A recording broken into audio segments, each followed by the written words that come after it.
मनोतत्व पोर, psychological war.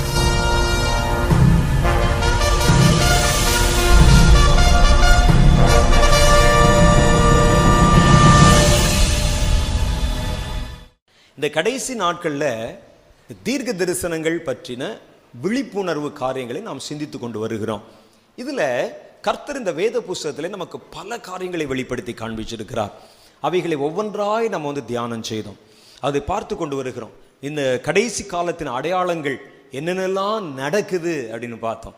ஆனா இன்னைக்கு நாம பார்க்க போறது என்னன்னா, கர்த்தர் எங்களோடு பேசின, கர்த்தருடைய ஊழியக்காரர்களோடு பேசின கடைசி கால தீர்க்க தரிசனங்கள் சிலவற்றை குறித்து பார்க்க போறோம். சென்ற டிசம்பர் மாசத்துல கர்த்தர் எங்களோட பேசின, கர்த்தர் இனி வருகிற வருஷத்திலே என்ன பேச போகிறார் என்பதற்காக நாங்கள் சில ஊழியக்காரர்கள் ஒரு 60-70 பேர் ஒன்னா கூட நாங்கள் ஜெபம் பண்ணோம். அந்த 3 நாட்களிலும் இடைப்பட்டு எங்களோட பேசினார். அதில் அவர் பேசின சில கடைசி கால செய்திகளை இனி வருகிற நாட்களில் நாம் ஒவ்வொன்றாய் பார்க்க போகிறோம். கடைசி கால செய்திகளுடைய தன்மை எப்படி இருக்குன்னு கேட்டால், அது சும்மா வெளிப்பாடு என்கிற பெயரில் உடுக்கடிக்கிற மாதிரி இருக்காது. நல்ல காலம் பிறந்துருச்சு அப்படிலாம் இருக்காது. அது என்ன இருக்குன்னா, கடைசி கால சாத்தானுடைய தந்திரங்கள் பற்றி, நீங்கள் நடந்து கொள்ள வேண்டிய விதங்கள் பற்றி, உங்களுடைய செயல்முறைகள் பற்றி, நீங்கள் எப்படி இப்படி ஆக்டிவேட் பண்ணணும், என்ன மாதிரி ஊழியம் செய்யணும் என்பது இப்படித்தான் இருக்கும். கடைசி காலத்தில் வரக்கூடிய செய்திகள் எல்லாம் வேக வேகமாக, ஏனென்றால் இது அவசர கால செய்திகள். இது சாதாரணமாக நீட்டி முளைக்கி பேசுகிற செய்தி இல்லை. ஆகவே இந்த அவசர கால செய்தியில் அவர் சொல்லுகிற காரியங்கள் சாத்தானுடைய தந்திரங்கள் பற்றி வந்திருக்குது. கர்த்தரதுல முதலாவதாக ரொம்ப குறிப்பாக விசேஷமாய் கர்த்தர் அடிக்கடி பல முறைகள் என் கூட பேசின அந்த இடத்துல வெளிப்பாடு கொடுத்த ஒரு காரியம் இருக்கு. சாத்தான் இனி புதிதாய் துவங்க போகிற காரியம் சைக்காலஜிக்கல் வார், மன தத்துவ போர். கர்த்தர் சொல்லம், கிறிஸ்தவ விசுவாசிகளோட சாத்தான் ஒரு காலத்துல மாம்சத்துல சண்டை போட்டான். ஒருவனை சாத்தான் பிடித்து கொண்டால் அவனுக்கு பார்த்தீங்கன்னா காது கேட்காம போயிடும், கண்ணு தெரியாம போயிடும். வசனத்தில் பார்க்குறீங்கல்ல, கண் தெரியாத ஒருத்தர் இருக்கிறான், வாய் பேச முடியாமல். அவனை ஒரு பொல்லாத ஆவி, ஒரு அம்மாவை கூனியாக இருக்க பண்ணுச்சு. பொல்லாத ஆவி விலக போன உடனே அந்த அம்மா எந்திரிச்சிட்டா. சரீரத்தை தொட்டான் ஒரு காலத்தில். ஆனால் கர்த்தர் சொல்ல, கடைசி காலத்தில் சாத்தான் சரீரத்தை தொட மாட்டானா, மனசை தொடுவானா. மனசை. சைக்காலஜிக்கல் வார் என்றால் மன தத்துவ போர். அவனுடைய அணுகுமுறைகள் மனம் சார்ந்தவைகள். இனிமே ஒரு மனிதனை இயக்கி கொண்டிருப்பதில் பிரதான பங்கு வகிக்கக்கூடியது என்னன்னா மனம். மனம் ஒரு மனிதனுக்கு பிறண்டு போயிடுச்சுன்னா, அவன் எவ்வளவு பலமுள்ளவனாய் இருந்தாலும், எவ்வளவு ஸ்ட்ரென்த் உள்ளவனாய் இருந்தாலும், அவன் பயனற்றவனாய் மாறி போய் விடுவான். 1 சாமுவேல் புஸ்தகத்தில் 25வது அதிகாரம் என்று நினைக்கிறேன் படிச்சீங்கன்னா, நாபால் என்ற ஒரு மனிதனை குறித்து வேத புஸ்தகத்தில் போட்டிருக்கு. அந்த நாபால் நல்ல ஒரு கனத்த ஆளு, நல்ல ஒரு பெரிய வீரன் மாதிரி இருப்பான். அவன் இருந்து தன் ஆடுகளுக்கு மயிர் கத்தரித்து கொண்டிருக்கிறான். தாவீதும் அவனுடைய படை வீரர்களும் அவனிடத்துல வந்து கவனமா இருந்ததுனால சாப்பிட ஏதாவது தாங்கன்னு சொல்லி கேட்டாங்க. அவன் அவர்களுக்கு கொடுக்க முடியாதுன்னு சொல்லி மறுத்து விட்டான். மறுத்து விட்டான். தாவீது கோபமாய் போய் விடுகிறார். உடனே தாவீது கோபமாய் போட்டான்னு கேள்விப்பட்டு நாபாலுடைய மனைவி தாவீதை குளிர்மைப்படுத்துவதற்காக நிறைய சாப்பாடு பொருள் எல்லாம் எடுத்து கொண்டு வந்து தாவீட்டை கொடுத்து, என் புருஷன் தெரியாம செஞ்சிட்டார், மன்னித்துக்கொள் என்று சொல்லி அவர் கொடுத்தான். இதை கொடுத்ததை அந்த நாபால் பார்த்த போது, ஐயோ, தாவீது மன்னர் அல்லவா வந்திருந்தார், நாம் அவரை இப்படி அவமரியாதை பண்ணிவிட்டோமே என்று நினைச்சானோ, என்ன நினைச்சானோ தெரியல. வசனம் அங்கே போட்டு 25வது அதிகாரத்தில் 12வது வசனம் நினைக்கிறேன். அதில் என்ன போட்டிருக்குன்னா, நாபாலுடைய இருதயம் அவனுக்குள்ளே செத்து போயிற்று, அவன் கல்லாய் மாறினான். ஆள் சாகலை, இருதயம் செத்து போச்சான். இருதயம் செத்து போனா அப்படியே இது அப்படியே உட்காந்துருவான். உட்கார வச்சா சித்த பிரம பிடிச்ச மாதிரி. அவன் அங்கே பிரயோஜனம் இல்லாதவனாய் மாறி போய் விடுகிறான். ஒரு மனிதனை கலைக்க வேண்டுமானால் அவருடைய மனசை குழப்பிட்டீங்கன்னா போதும், அவருடைய பலமெல்லாம் போன மாதிரி போயிடும். அவன் ஒண்ணுமே இல்லாம ஒரு மனிதனை இயக்குவது என்னன்னா அவருடைய மனம் தான் முதல்ல. அவருடைய உடம்பு 2வது தான் ஸ்ட்ரென்த். ஆனா ஒரு மனிதனை இயக்குவது அவருடைய மனம். மனம் சார்ந்த விஷயங்கள் தெளிவாயும் புத்தி நிறைந்ததாயும் ஆரோக்கியமானதுமாக இருந்தால் அவருடைய வாழ்க்கை சிறப்பாக இருக்கும். மனம் குழம்ப ஆரம்பிச்சுச்சுன்னா அவனுக்கு பணம் இருக்கலாம், காசு இருக்கலாம், பக்தி இருக்கலாம், உடம்புல வலு இருக்கலாம், ஆனால் அவன் எதற்கும் பயனற்றவனாய் மாறி போயிடும். மனம் பிறண்டு போய்விட்டால். சாத்தானுடைய தந்திரங்களில் ஒன்று, கடைசி கால தந்திரத்தில் ஒன்று சைக்காலஜிக்கல் வார், மன தத்துவ போர். மனிதர்களின் மனங்களை பிடித்து கலைக்க போகிறான். இனி வர்ற காலத்தில் மனிதருடைய மனங்களை செயலற்றதாய் மாற்ற போகிறான். மனிதர்களுடைய மனங்களை குழப்பி விட்டால் அவன் எவ்வளவு பலம் இருந்தாலும் பலமற்றவனாய் மாறி போய்விடுகிறான். சைக்காலஜியா ஒரு மனிதனை நீங்க டச் பண்ணீங்கன்னா ஈஸியா அவனை சுலபமாய் உற்சாகம் உள்ளவனாய் மாற்றி விடலாம், அல்லது அவனை செயலற்றவனாயும் மாற்றி விடலாம். மனுஷனுடைய மனம்தான் ஒரு மனிதனை நல்ல வழிகளிலும் அல்லது சோர்ந்த வழிகளிலும் இயக்கி கொண்டிருக்கிறதை பார்க்கிறோம் நம்ம. அப்ப என்ன செய்ய போகுதுன்னா, இனி வருகிற காலங்களில் மனிதர்கள் ஊக்கமாய் செயல்பட முடியாதபடி அவருடைய இருதயத்தை சாத்தான் குழப்ப போகிறான். சாத்தானுக்கு இடம் கொடுத்துட்டீங்கன்னா இனி அவன் செய்ய போறது என்னன்னா, இருதயத்தை குழப்பி விடுவான். ஒரு காய்ச்சல் வந்துடும், ஒரு 3 நாளில் சரியாக நினைப்போம், சரியாகல 4 நாள் 5 நாள் அது கொஞ்சம் கூடி பெரிய கொண்டே போகிறது. அப்புறம் தலை வலிக்க ஆரம்பிச்சிருது, தொண்டை எல்லாம் பிடிக்க ஆரம்பிச்சிருது, வயிறெல்லாம் வலிக்க ஆரம்பிச்சிருது. இவனுக்கு பயம் வந்துடும். முகத்தை பார்த்தீங்கன்னா வெளிரி மஞ்சள் பூத்து போயிடும், ஒரு மாதிரி மஞ்சள் காமால பிடிச்ச மாதிரி ஆயிரும். அப்படியே பயந்து அப்படியே இருப்பான். இந்த ஆளை காய்ச்சல் இருக்கும், அப்படியே ஆஸ்பத்திரி கொண்டு போய் டெஸ்ட் பண்ணி ஒரு நல்ல டாக்டர்கிட்ட கொண்டு போனால் அந்த டாக்டர் பேசுகிறார். டாக்டர் பார்த்துட்டு சொல்ல, இது ஒன்றும் இல்லை, சாதாரண ஃபீவர், இந்த மருந்து ஒரு 2 நாளைக்கு சாப்பிட்டீங்கன்னா போய் சரியாக போயிடும்னு சொல்லி மருந்தை கொடுத்துருப்பார். அவன் சாப்பிட்ருக்க மாட்டான். வீட்டுக்கு வரும்போது பாருங்கள் முகம் நல்லா இருக்கும். ஆயிருமா, நமக்கே ஒரு ஃபீலிங் இருக்கும் நல்லா என்ன மாதிரி. என்னன்னா, முதல்ல வந்த வியாதியை விட இந்த வியாதி என்னமாய் வந்து முடியுமோ என்கிற மனக்குழப்பம் தான் நம்மை வாட்டி கொண்டிருந்தது. அது நம்மை அப்படி வந்து பெட் ரெஸ்ட்ல கீழே படுக்க போட்ட மாதிரி இருந்தது. ஒரு ஆஸ்பத்திரி போய் பார்த்து டாக்டர் சொல்லிட்டார், இது ஒன்றும் இல்லைங்கன்னு சொல்லிட்டார் பாருங்க, நமக்கு ஒரு புது தெம்பு வந்து விட்டது. அதனால தான் முதல்ல டாக்டர்களுக்கு என்ன சொல்லி தராங்கன்னா, சைக்காலஜி சொல்லி தர்றாங்க. டாக்டர்களுக்கு மனத்தத்துவம். அந்த காலத்துலலாம் டாக்டர் என்ன செய்ய மாட்டாங்கன்னு சொன்னால், நேரடியாக ஒரு பெரிய வியாதியை இருக்கிற ஒரு மனிதனுக்கு பெரிய வியாதியை நேரடியாக சொல்ல மாட்டாங்க அவங்ககிட்ட. அவங்க வேண்டிய ஒரு இடத்துல தனியாய் சொல்லுவாங்க, இந்த வியாதி ரொம்ப மோசமானது, அதை பேஷண்ட்டை சொல்ல வேண்டாம் அப்படின்னு சொல்லுவாங்க. ஆனால் இப்போ உள்ள டாக்டர்களுக்கெல்லாம் வேற மாதிரி சைக்காலஜி படித்து கொண்டு வருகிறார்கள். சாதாரண தலைவலியாக இருந்தால் கூட அவனை கட்டில் கடையாக படுக்க போட்டுறான். இதை பார்த்துட்டு உடனே சிடி ஸ்கேன் எடுக்கணும்னு சொன்னோடனே அவனுக்கு அவ்வளோ சப்த நாடி ஒதுங்கிடும். அப்படி இது என்னம்மா முடியும் தெரியலையே, டாக்டர் தலைவலிக்குது, அப்படியா என்னன்னு தெரியலையே, எதுக்கு ஒரு சிடி ஸ்கேன் போட்டு பார்த்துருமேன்னு சொன்னார்னா முடிஞ்சு கதை. இவன் இப்போ இருக்கிற டாக்டர்களுடைய சைக்காலஜி வேற மாதிரி இருக்கு. இந்த சைக்காலஜியை பயன்படுத்தி அவன் கையில் இருக்கிற பணத்தெல்லாம் பறித்து விட வேண்டும் என்று நினைக்கிற மருத்துவர்கள் இன்னைக்கு பெருகி இருக்கிறாங்க. ஆனால் அந்த காலத்து டாக்டர்ஸ் என்ன செய்வாங்கன்னா, ஒரு பெரிய காரியம் இருந்தால் பக்கத்தில் யார்ட்டையும் சொல்ல மாட்டாங்க, தனியாக பார்த்து அவருடைய உறவினர்களை சந்தித்து அவர்களை அழைத்து பேசுவாங்க. இப்பவும் அதே மாதிரி சொல்லுகிறார்கள். யாரை வியாதியஸ்தின பேஷண்ட் பக்கத்தில், இவர் யாருங்க வேண்டியது யாருங்க, நீங்கள் மாத்திரம் தனியாக வாங்க, உங்கள்கிட்ட ஒரு விஷயம் பேசணும்னு சொன்னோன்னே இவன் அவ்வளோ கோமாக்கு போயிடுவான், என்னமோ போச்சு போலகிடான். அப்போ சைக்காலஜி தான் ஒரு மனிதன் என்னன்னா இயக்குகிறது, டைரக்ட் பண்ணுது. அவருடைய மனம் எப்பொழுதும் புதிதாகிறதுனால தான் மறுரூபமாக முடியுமா. கர்த்தர் சொல்லுகிறார், மறுரூபத்திற்கு உண்டான அந்த முடிச்சு எங்க இருக்குன்னு கேட்டா மனம். உங்கள் மனம் புதிதாகிறதுனாலே மறுரூபமாகுங்கள் என்று எழுதியிருக்கிறார். அல்லேலூயா. அப்போ அந்த மனசு வந்து ஃப்ரெஷ்ஷாக இருக்கணும், அதில் ஸ்ட்ரெஸ் என்பது வரக்கூடாது. அப்போ கர்த்தர் சொல்லுகிறார், உங்கள் மனம் புதிதாகிறதுனாலே மறுரூபமாகுங்கள் என்று சொல்ல, சாத்தான் என்ன செய்யறான்னா, இது கடைசி காலம், மனிதர்கள் இமைப்பொழுதிலே மறுரூபமாக்கப்பட வேண்டும். அப்படித்தான வசனம் போட்டிருக்கு. ஒரு நொடியிலே, ஒரு இமைப்பொழுதிலே, கடைசி எக்காலம் ஒலிக்கும் பொழுது நாம் எல்லாம் உயிரோடு இருக்கும், நாம் எல்லாரும் மறுரூபமாவோம் என்று எழுதியிருக்கு. அல்லேலூயா. இந்த வசனம் உங்களுக்கு தெரிஞ்ச மாதிரி சாத்தானுக்கும் தெரியும். ஒரே நொடியிலே இப்பொழுது இருக்க உயிரோடு இருக்கிற ஜனங்கள், கர்த்தர் வரும் அந்த நாளில் ஒரு எக்கால சத்தம் கேட்கும் போது இவர்கள் எல்லாம் ஒரு நொடியிலே மறுரூபமாக வேண்டும். உடனே அவன் பார்க்கிறான், அது இந்த காலம்தான். அப்ப இந்த காலத்திலே மனிதர்கள் மறுரூபமாக வேண்டுமானால் வேதத்தில் போட்டிருக்கு, மனம் புதிதாகிறதுனாலே மறுரூபமாங்கள் என்று போட்டிருக்கு. அப்ப என்ன செய்யலாம் தெரியுமா, இவர்களை மறுரூபமாக்க விடக்கூடாது என்றால் அவன் மனசை முதல்ல பிடிக்கணும். எந்த மனசுக்கும் மறுரூபத்துக்கு தான் சம்பந்தம் இருக்கிறது. மனசு புதிதாகிவிட்டால் மறுரூபமாகி விடுவான், மனசை குழப்பிட்டா மறுரூபமாக முடியாது. ஆகவே சாத்தான் இப்ப என்ன செய்யறான்னா, கடைசி காலம் மறுரூபத்தின் காலம். மறுரூபம்னா தெரியும் உங்களுக்கு, மறுரூபம்னா ஒரு வினாடியிலே ஒரு நொடியிலே கர்த்தர் எப்படி இருக்கிறாரோ அது மாதிரி மாறி நம்ம போயிடுறது. பைபிளில் போட்டிருக்காது. என்ன செய்வாங்களாம், கடைசி எக்காலம் ஒலிக்குமா, வானத்திலே, நடு வானத்திலே, மத்திய வானத்திலே இயேசு வந்து நிற்பார். நின்ற உடனே ஒரு பெரிய எக்கால சத்தம் கேட்கும். அப்பொழுது உயிருள்ளவர்களாகிய நாம் ஒரு நொடி பொழுதிலே, ஒரு இமை பொழுதிலே, இமை பொழுதுனா ஒரு அப்படி கண்ணை அப்படி அமைச்சு மூடுறதுக்குள்ள ஒரு வினாடி பொழுதுக்கும் குறைவான நேரம் தான், ஒரு இமை பொழுதிலே மறுரூபமாகும். மறுரூபம் என்றால் நம்முடைய இந்த உடம்பு அப்படியே ஆவிக்குரிய உடம்பாக மாற்றப்பட்டுவிடும், டிரான்ஸ்ஃபார்ம் ஆயிரும். இயேசுநாதருடைய உடம்பு அப்படி தான் மாறுச்சு.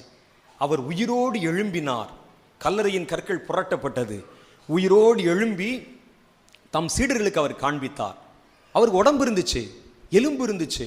அங்கே தோமா சொன்னார், நான் இயேசுவை தொட்டு பார்த்தால் ஒழிய, அவருடைய காயங்களுக்குள் என் கை விரலை போட்டு பார்த்தால் ஒழிய, அவருடைய விழாவிலே என் கையை வச்சு பார்த்தால் ஒழிய நான் அதை நம்ப மாட்டேன் என்று சொன்னான். சீஷர்கள் கூடியிருந்த பொழுது இயேசு அவர்கள் நடுவில் வந்து நின்று, உங்களுக்கு சமாதானம் என்று சொல்லி தோமாவை அழைத்து என் கையை தொட்டு பார் என்று சொன்னார். கையை தொட்டு பார்த்தான். அவர்கள் தங்கள் நடுவில் இயேசு வந்து நிற்கிறதை கண்டு ஒரு ஆவியை காண்கிறதாக நினைத்து பயந்தார்கள். இயேசு சொன்னார், வந்து என்னை தொட்டு பாரு, ஒரு ஆவிக்கு எனக்கு இருக்கிறதை போல சதையும் எலும்பும் இருக்காதே என்று சொன்னார். உண்மை, வாஸ்தவம். ஆனா இயேசுநாதர் என்ன செய்தார் தெரியுமா? வீடு பூட்டி இருக்கும்போது அவங்களுக்கு நடுவில் வந்து நின்று உங்களுக்கு சமாதானம் என்றார். அது எப்படி முடியும்? ஒரு உடம்புல எலும்பும் இருக்குது, சதையும் இருக்கு, கதவு பூட்டி இருக்கு. ஆனா இயேசு அவர்கள் நடுவில் வந்து, கதவெல்லாம் திறக்கல, இயேசு நடுவில் வந்து நின்று சமாதானம் என்றார். கையை தொட்டுப்பார், காலை தொட்டுப்பார், எலும்பு இருக்குன்னு சொன்னா அவன் குழம்பிட்டான். கையை தொட்டு பார்த்தா எலும்பு இருக்கு, காலை தொட்டு பார்த்தா எலும்பு இருக்கு, கதவு பூட்டி இருக்கு, இந்த ஆள் இவர் எப்படி உள்ள வந்தார்? அதான் அவனுக்கு குழப்பம். அது என்ன குழப்பம் என்றால், ஒரு கதவு பூட்டி இருந்தால் இந்த ஸ்தூல சரீரம் என்றால் நம்முடைய இந்த சரீரம் உள்ளே நுழைய முடியாது. இது ஒரு இயற்கை சட்டம்.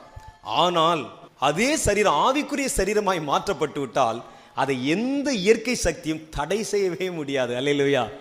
கதவை பூட்டினா அது வாட்டுக்கு உள்ள அப்படியே டிரான்ஸ்ஃபார்ம் ஆகி உள்ள போயிடும், அப்படியே ஆவி மாதிரி. ஆனா அதுக்கு சரீரம் இருக்கும், உடம்பு இருக்கும். இந்த சரீரத்துக்கு பேர் தான் மறுரூபமாக்கப்பட்ட சரீரம் என்று பெயர்.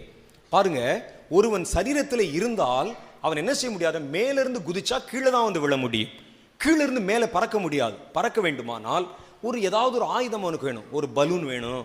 பலூன்னா இந்த பலூன், பெரிய பலூன் பார்க்கணும், விளம்பர பலூன்லாம், அது மாதிரி பலூனு, ஹைட்ரஜன் பலூன், அது மாதிரி பலூன் வேணும், அல்லது பிளேன் வேணும். ஏதாவது ஒன்று இருந்தால் தான் அவனால் பறக்க முடியும். ஆனால் இயேசு உயிர் தெழுந்தார். இயேசு தம்முடைய சீடர்களோடு அங்கே நின்று பேசி கொண்டிருந்தார். அப்பொழுது ஒரு மேகம் மறைவாய் வந்து அவரை உயிரோட பறத்துக்கு எடுத்துக்கொண்டு போய் அப்படியே வானத்துக்கு போயிட்டார் மேலே. அது எப்படி போக முடியும்? கீழே இருந்து ஒரு ஆள் எப்படி மேலே போகிறத பார்த்துருக்கீங்களா நீங்கள்? போக முடியுமா அப்படி? எந்த விதமான பிடிமானமும் இல்லாமல், எந்த விதமான எந்திரமும் இல்லாமல் ஒரு சரீரம் மேலிருந்து கீழ் விழுகிறதை பார்க்கலாம், கீழிருந்து மேல் போகிறதை பார்க்க முடியாது. அது மாம்ச சரீரத்துக்கு முடியாது. ஆவிக்குரிய சரீரம் இடம் விட்டு இடம் மறைஞ்சு போயிடும் அந்த அவர் நடுவில் இருந்து. ஆனால் உடம்பு இருக்கும். கதவு பூட்டினா உள்ள நுழைய முடியும், பூட்டின போலாம் அதெல்லாம் ஒன்றும் செய்யாது, உள்ள போயிட முடியும். தீ மேலே நடக்க முடியும், கடல் மேலே நடக்க முடியும், வானத்திலே பறக்க முடியும். இது ஒரு புதிய சரீரம். இதைத்தான் வேதத்தில் போட்டிருக்கு, ஆவிக்குரிய மேனி அப்படின்னு போட்டிருக்கு. ஹல்லேலூயா. ஆவி மேனி. இந்த மேனி என்ன செய்யுமா? அந்த உடம்பு அப்படியே அதே உடம்பு தான், மாம்ச ரத்தம் எல்லாம் இருக்கும். இந்த உடம்பு என்ன செய்யுமா? அப்படியே டிரான்ஸ்ஃபார்ம் ஆகி அந்த ஆவி செய்யக்கூடிய கிரிகள் எல்லாம் அதையும் செய்ய ஆரம்பிச்சிருமா. இதுக்கு பேர் தான் மறுரூபமாக்கப்பட்ட சரீரம் என்று பெயர். இந்த ஒரு இமை பொழுதிலே நம்முடைய சரீரம் எல்லாம் மறுரூபமாக்கப்படும்.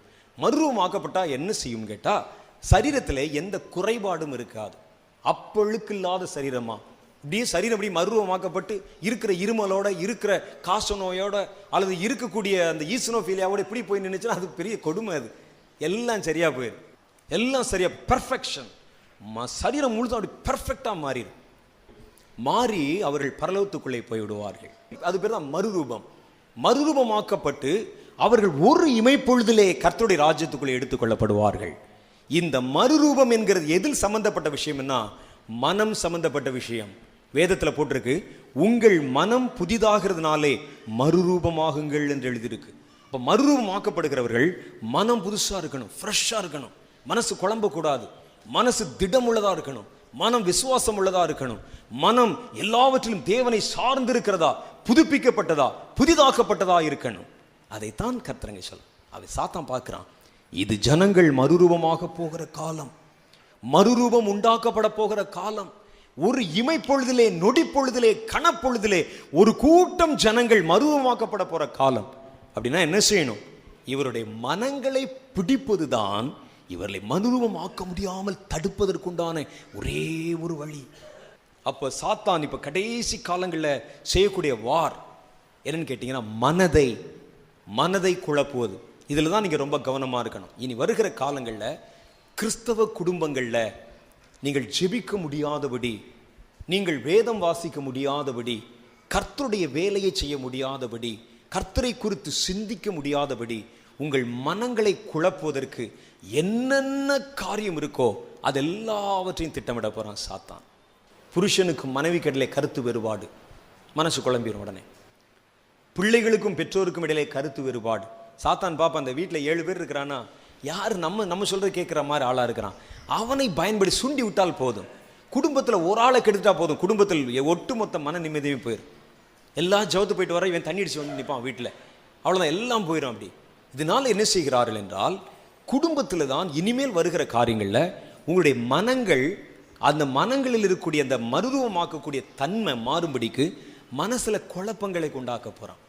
திடீர்னு பாருங்க, இன்னும் கொஞ்ச நாளில் ஒரு நிர்விசாரம், திடீர்னு எல்லாம் நல்லா இருக்கும், ஆனால் மனசு அப்படி வெறுமையாவோன்னு என்னமோ மாதிரி இருக்கும்.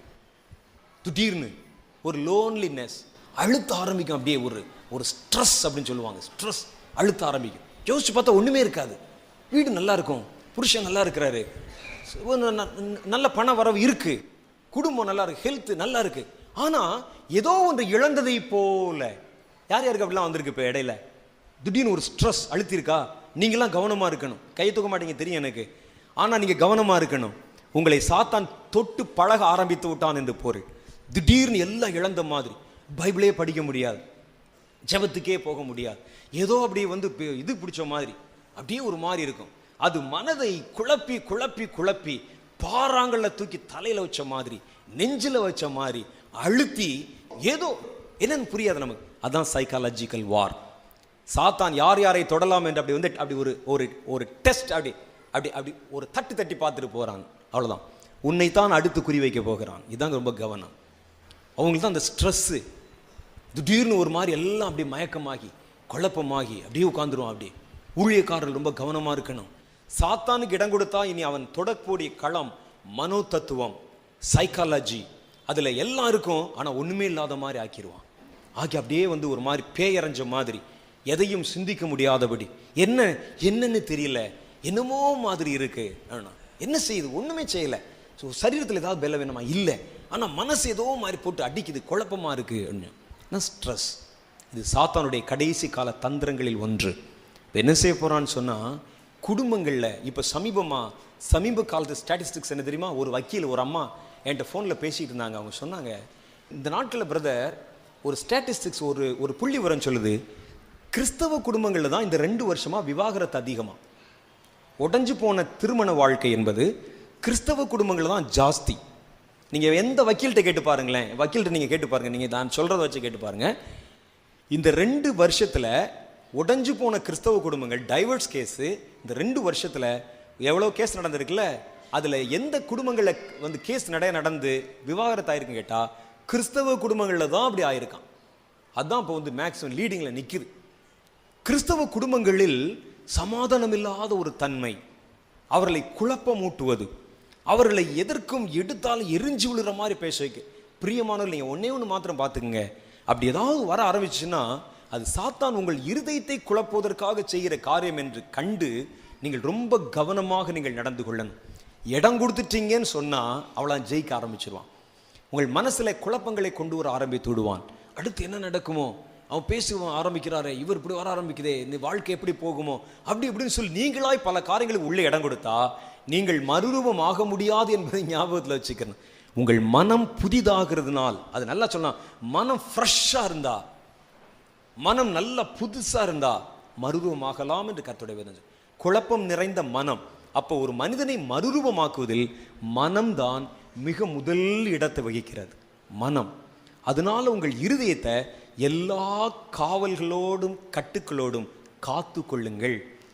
சந்தோஷமாயிருங்கள், சந்தோஷமாயிருங்கள் என்று மறுபடியும் மறுபடியும் நான் உங்களுக்கு சொல்லுகிறேன் என்கிறார். ஹல்லேலூயா. சந்தோஷம். ஏன் சந்தோஷமா இருங்க?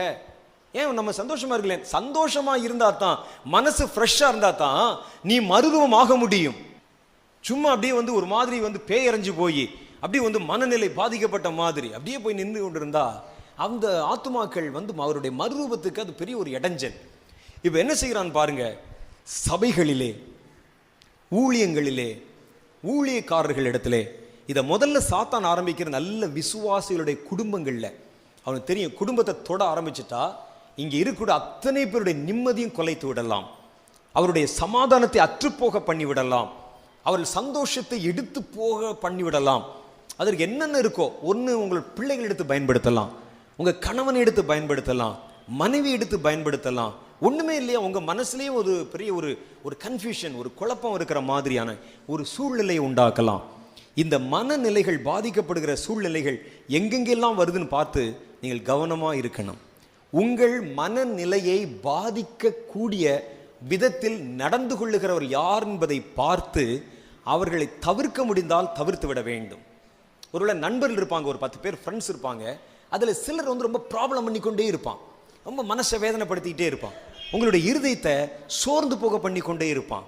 அல்லது எப்போ பார்த்தாலும் ஒரு ப்ராப்ளம் கிரியேட்டர்ஸ் கொஞ்சம் பேர் இருப்பாங்க, பிரச்சனைகளை உருவாக்கி கொண்டே இருக்கிறவர்கள். அப்படி இருந்ததுன்னா நீங்கள் தயவு செய்து அப்படிப்பட்ட நண்பர்களை விட்டு விலகி விடுங்கள். புருஷன் அப்படி இருந்தால் புருஷனை விலக்கிறாதீங்க. அந்த மாதிரி வரக்கூடிய சூழ்நிலைகளை விலக்கி விடுங்கள்.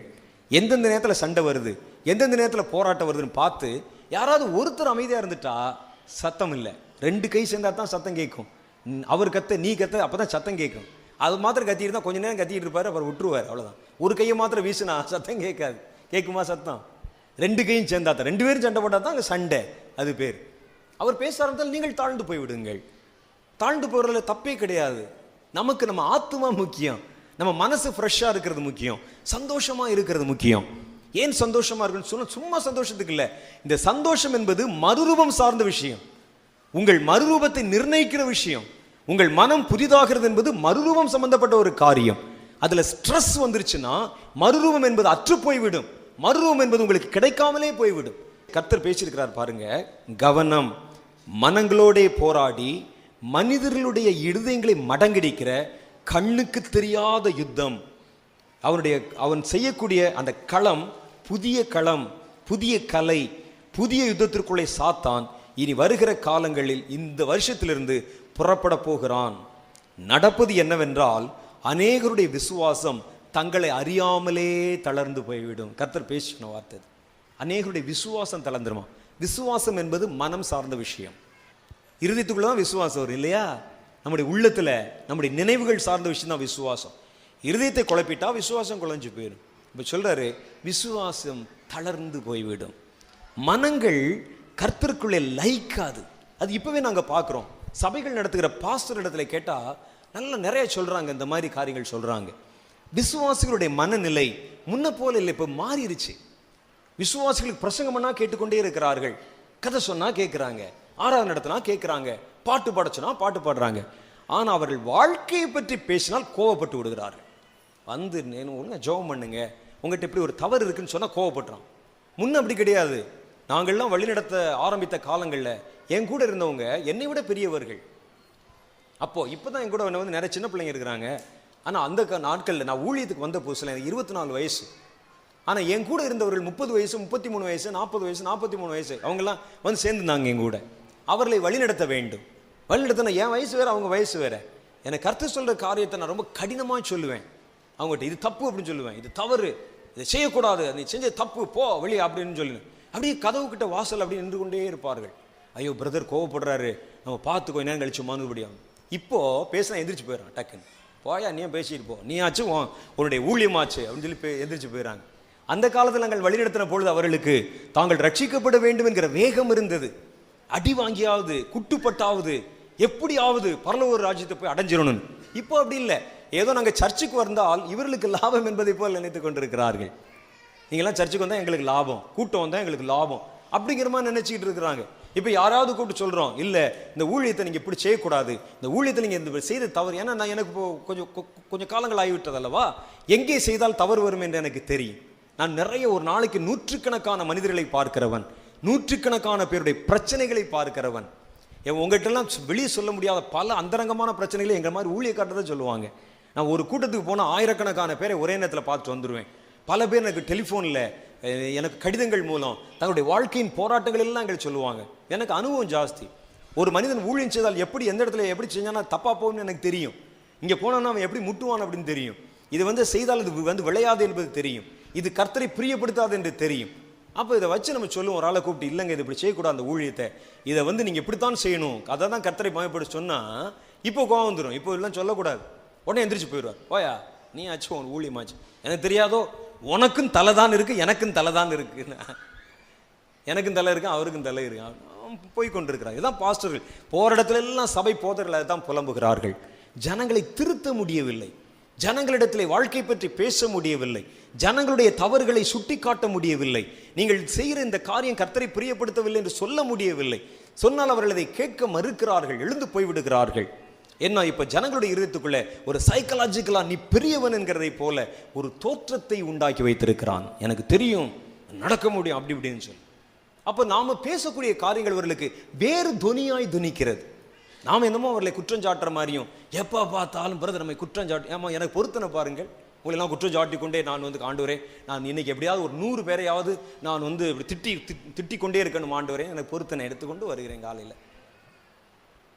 அப்ப என்ன செய்யறோம் அப்படின்னு கேட்டா, ஒருவன் திருந்த வேண்டும் என்பதற்கு தான் நம்ம இவ்வளவு கஷ்டப்படுறோம். எதற்காக அந்த ஊழியத்தில் இவ்வளவு போராடுறோம், இவ்வளவு கஷ்டப்படுறோம்?